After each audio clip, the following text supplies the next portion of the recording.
Script permission and executable file extension. File extension, I have told you already, the file extension is .sh.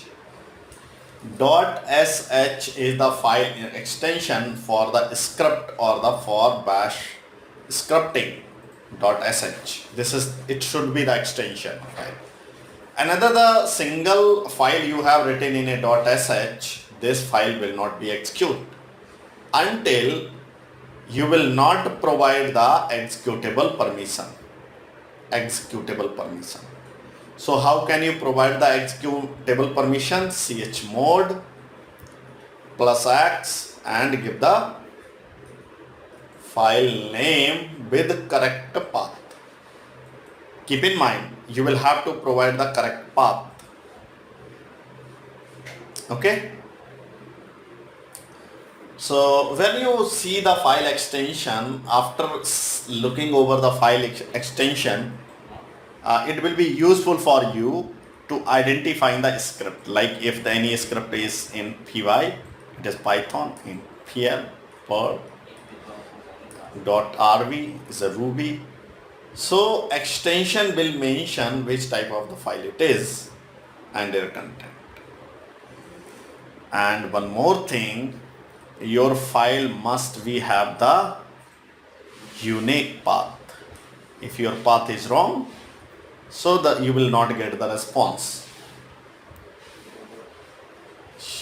Correct path where your file is executed.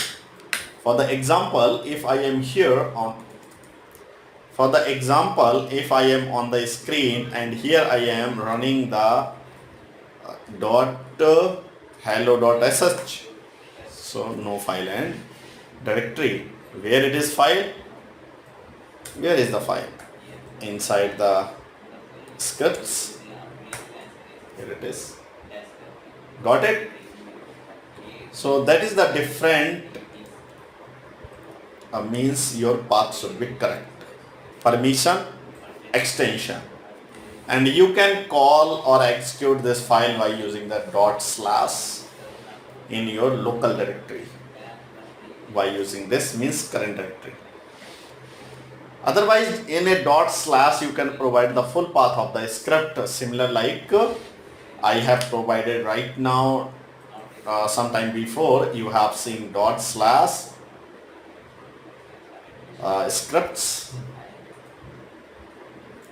and inside scripts is hello.sh.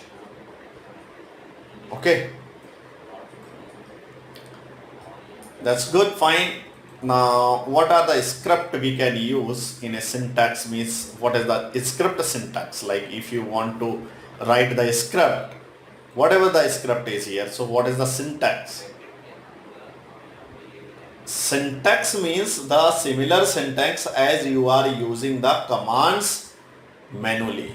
Like if you are using the command ping and the IP address or the domain name, so you will put the same commands inside a file for the executing.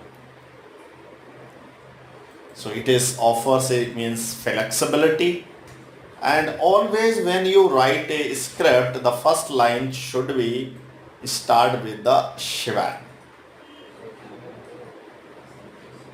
Shebang, then /bin/bash. Bash actually providing the location where your script will be executed, or which bash or which shell will be used by your script.